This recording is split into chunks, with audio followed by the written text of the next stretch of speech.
So, any issues that you are having with your self identity, or who you feel like you are, you don't know who you are, those, all of that is contained in the first house, the house of self. And in this video, I'm going to be going in deep explaining the first house in astrology and how it affects you in your daily life. And so, if you are new to me, to my page, to any of my content here in social media land, my name is Kay Catrice. I am the Natal Chart Navigator and your principal here on Understanding You University. And so I am an intuitive energy reader. And so I help women to understand who they are energetically so that they can be aligned with their true selves and live their best lives. And so, jumping right into this video, this is a part of the house series. Okay. And so if you have not looked at the first video, which just it is like an overview of what the houses are, then I'm going to put it in up here. It'll be up here in the little, little card thing that be floating around in videos. It's going to be up there. Okay. And so you can click that. You can start there so that you understand what the houses are. And then you can move on into continuing into the series. Okay. And so the first house in astrology, it is the house of self. Okay. And so when you go to pull your birth chart, it is very, very important for you to know your time of birth. Okay. Now, you may not know it exactly. So if, say you're born at 7:10 and you're like, oh, I was born like 7 o'clock. Your mom says you were 7 o'clock, but it was actually 7:10. That little bit of difference can affect the it can affect your ascendant sign, like the degree marker, but you'll still be within the same rising sign. Okay. But if you were born at, say, 5 o'clock in the afternoon and you put 5 o'clock in the morning, that's going to be a totally different rising sign. And the rising sign is very, very important because that is the sign that starts the progression of your chart. Okay. And so again, the first house, it is the house of self. It is the natural house of the sign of Aries. Okay, because Aries starts the summer, what it is, the spring equinox. It is the very, very first sign. And so the first house is where your ascendant is, okay? And so, and that is the sign that was rising on the eastern horizon at the precise moment of your birth, okay? And so you can think of this like in terms of sunrise and new beginnings. New beginnings are centered here on the individual, on the self, and the attendant voyage of discovery that defines a person. Okay. So in this house, this is where the questions, who are you? What will you become? How do you realize your best self? All of those questions that you ask pertaining to you, who you are, how you see yourself is found here in the first house. Okay. And so also in the first house, this is your outlook on life. Okay. How do you see life? How do you perceive yourself? Okay. Somebody who has a Leo rising on this house will perceive life totally different from somebody who has Capricorn on this house. Okay. Or somebody who has Gemini or Cancer on this house. Okay. Because each of these signs have different qualities, different makeups, there are different modalities, and so there are different elements. And so, the sign on this house is very, very, very important. Okay. It also talks about your life themes, your gestation, your early life experiences. So I believe this house is from zero, I want to say from zero, either 0 to 2 or 0 to 3. Um, Up in there. You're like early, early life. I think it's 0 to 2. Your personality, your persona, and the way that we navigate our reality. Okay. And so the first house speaks to the realization of one's ultimate potential. And this is the process of becoming a unique this process of becoming a unique individual is one of the greatest contributions that we make to the world that we live in. Okay. Um, the distinct qualities that we possess are often referred to as our personality. The first house also addresses the individual and their comportment and approach to life. So, in other words, the sum total of one's being. Okay. This is what we show and give. This is the first energy. When you first meet somebody, and a good way to look at this is when you're like, okay, this is a when you walk into a room and you first meet somebody and you're like, oh, I don't like their vibe, you don't like their energy. Okay, so they might have an energy that your energy is not compatible with. Okay, so if say you're a Capricorn rising and say a Gemini rising comes in, that energy may not be compatible with you, and so you might be like, oh, their vibe is off, and so you go the other way. You don't want to deal with that. You don't want to deal with that energy. Okay. Um, First house also talks about your physical appearance. Okay. So, again, depending on the sign that is on that house, depends on your can shape into your physical appearance. So, a lot of times when you see somebody who is an Aries rising, or they have strong Aries placements, they may have like a more larger head, a bigger or thicker forehead, because Aries rules the head. Okay, Aries rules the head, and so they may have a big head because they have more of that Aries energy. Because Aries is the ram. Okay, you piss a ram off, they're gonna put their head down and they're gonna head, but they're gonna run into you. They little horn. Y'all see my horn here? I'm not an Aries. I don't have Aries strong Aries placements. Um, but just so you get the visual. Okay. Um, this also, the first house also deals with your individuality. It deals with your natural behaviors. Okay, so somebody who has, say, Leo on their first house, they're going to be somebody, they may have like slender eyes, or they may have like cat-like features, because Leo is the lion. Okay, king of the jungle rules. That's the lion. But it is also ruled by the sun. Okay, and so the sun, everything revolves around the sun. And people with strong Leo placements, they may feel like everything revolves around them. And not in an arrogant, I mean, some people are, some do, but not in that way, but just in they feel like their presence illuminates everybody that is around them. They also may be told, oh, you have such a beautiful smile, or you have such a sunny disposition. That is because the sun rules them. Whereas somebody like say Aries, they are ruled by Mars, and so they are like really aggressive when it comes to getting what they want. They know what they want. They go after what they want. They're very ambitious people. They don't take no for an answer, and they're gonna keep going until they get what they want. And so, the sign that is on the house is very, very, very important. Um, this is also where your ego lives. It highlights your unique qualities, the things that come naturally to you, and how you engage with your environment. Okay. So you know, the things that you put out into the world. So, like your quirky behaviors, things that set you apart from people. I already talked about your physical appearances, like your body build, your facial structure, your hair type. Like when you see like a Taurus rising, a lot of times what I've noticed with Taurus risings is they have nice, round, plump, like size heads. It looks like a bull, but they have short necks.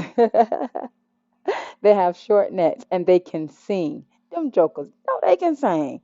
Really, Taurus energy in general, but Taurus risings especially, them jokers know they can sing.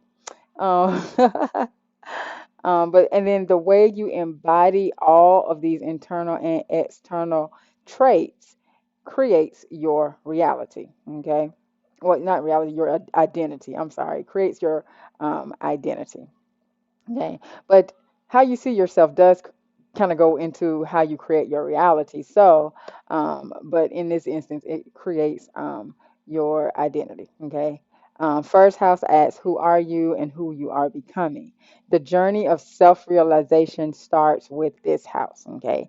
And so, if you're feeling disconnected from yourself, if you're uncomfortable in your own skin, looking into this house can help you actualize, discover and actualize your instinctual self. Okay. And so I want to dive into just a little bit because I am going to do a planet series as well. But I do want to dive into a little bit just about how, um, if you have any planets that fall in this house. Um, Hold on a minute. Okay. If you have any planets that fall into this house, okay, how they help to shape your identity as well, because having planets in this house is going to add on another layer of who you are, and how you project yourself out into the world, okay? Because they influence both your sense of self and they influence your sense of self as well as how others see you, okay? And so, starting with the sun, if you have the sun in your first house, it is really hard to not notice your strong presence. And others could admire your instinctual nature. And so, this makes you a brave leader and a tough competitor.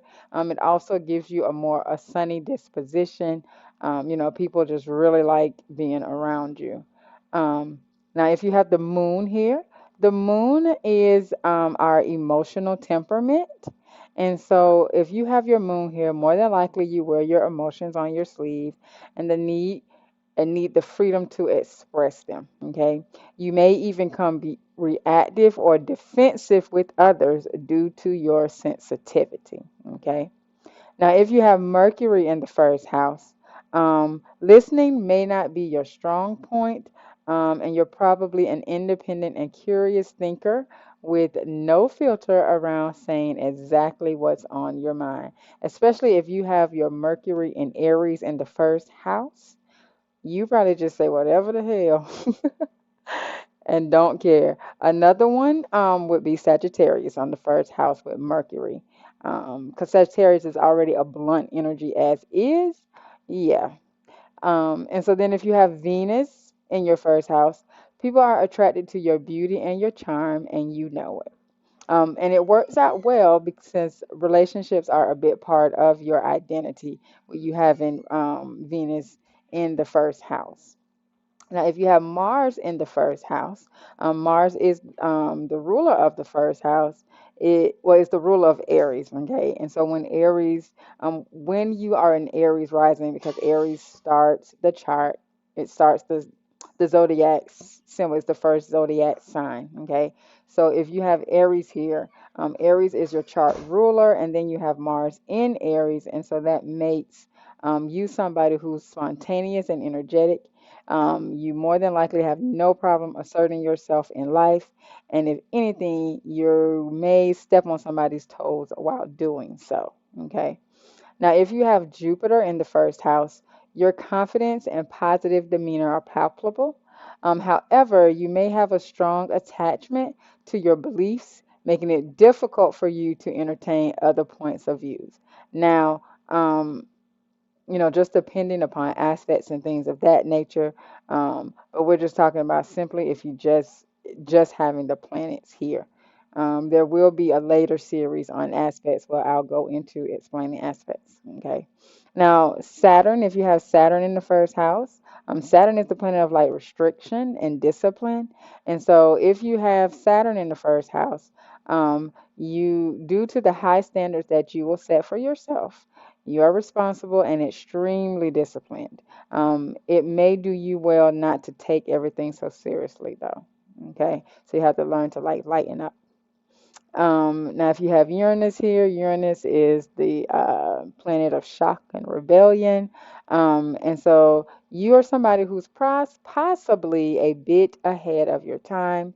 You have a unique way of doing things. And even though it may make you feel like you're a black sheep, you have a very huge humanitarian spirit, and that is very inspiring. Now, Neptune in the first house. Neptune is the planet of illusions and dreams. It is the co-ruler of Pisces with Jupiter. And so there's an intuitive and dreamy air about you that others notice. However, it may fog up your boundaries and create confusion around your sense of self. Having Pisces on the first house means Neptune is your chart ruler. And so decision making may be something that's really hard and stressful for you, having Neptune here or being a Pisces rising. And then, so having Pluto in your first house, identity crises are necessary in your soul's evolution. You likely need ample freedom and independence to transform into who you truly are. And then the next one is Chiron. So Chiron is it's a I don't know if I think it's a dwarf planet. I'm gonna have to I don't know if it's a dwarf planet. I think it is a dwarf planet.